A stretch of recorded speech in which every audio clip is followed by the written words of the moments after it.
Remember the swine flu scare of 1976? That was the year the U.S. government told us all that swine flu could turn out to be a killer that could spread across the nation. Judy Roberts, she was perfectly healthy, an active woman, when in November of 1976, she took her shot. 2 weeks later, she says, she began to feel a numbness starting up her legs. I joked about it at that time. I said, I'll be numb to the knees by Friday if this keeps up. By the following week, I was totally paralyzed. So completely paralyzed, in fact, that they had to operate on her to enable her to breathe. And for 6 months, Judy Roberts was a quadriplegic. The diagnosis? A neurological disorder called Guillain-Barré syndrome, GBS for short. This disease can even kill. Indeed, there are 300 claims now pending from the families of GBS victims who died, allegedly as a result of the swine flu shot. For Judy Roberts, progress back to good health has been painful and partial. Have you recovered as much as you are going to recover? Yes, this is it. So you will now have a legacy of braces on your legs for the rest of your life? Yes, the weakness in my hands will stay and the leg braces will stay. Judy, why did you take the flu shot? I'd never taken any other flu shots, but I felt like this was going to be a major epidemic. A major epidemic. Dr. David Sencer, then head of the CDC, the Center for Disease Control in Atlanta, is now in private industry. He devised the swine flu program, and he pushed it.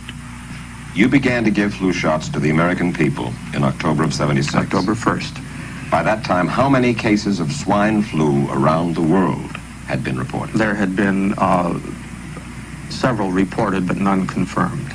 There had been cases in Australia that were reported by the press, by the news media. There were cases in... None confirmed. Did you ever uncover any other outbreaks of swine flu anywhere in the world? No. Now, nearly everyone was to receive the shot in a public health facility where a doctor might not be present. In a public health facility where a doctor might not be present. Therefore, it was up to the CDC to come up with some kind of official consent form, giving the public all the information it needed about the swine flu shot. This form stated that the swine flu vaccine had been tested. What it didn't say was that after those tests were completed, the scientists developed another vaccine. And that was the one given to most of the 46 million who took the shot. That vaccine was called X53A. Was X53A ever field tested? I can't say. I would have to... It wasn't. I don't know. Well, I would think that you're in charge of the program. The consent form was also supposed to warn people about any risks of serious complications following the shot. But did it? No, I had never heard of any reactions other than a sore arm, fever, this sort of thing.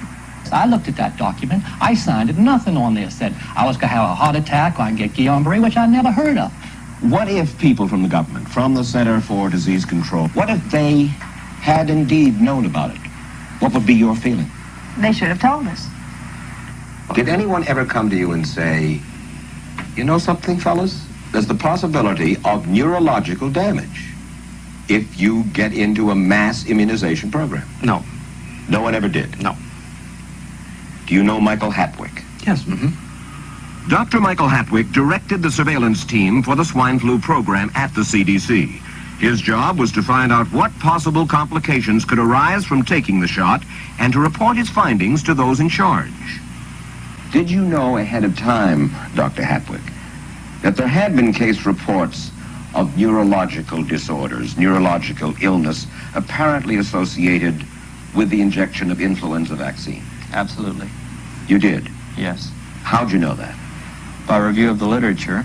So you told your superiors, the men in charge of the swine flu immunization program, about the possibility of neurological disorders? Absolutely. What would you say if I told you that your superiors say that you never told them about the possibility of neurological complications? That's nonsense. I can't believe that they would say that they did not know that there were neurological illnesses associated with influenza vaccination. That simply is not true. We did know that. Why does this report from your own agency, dated July 1976, list neurological complications as a possibility. I think the consensus of the scientific community was that the evidence relating neurologic disorders to influenza immunization was such that they did not feel that this association was a real one. You didn't feel it was necessary to tell American people that information? I think that over the years we have tried to inform the American people as fully as possible.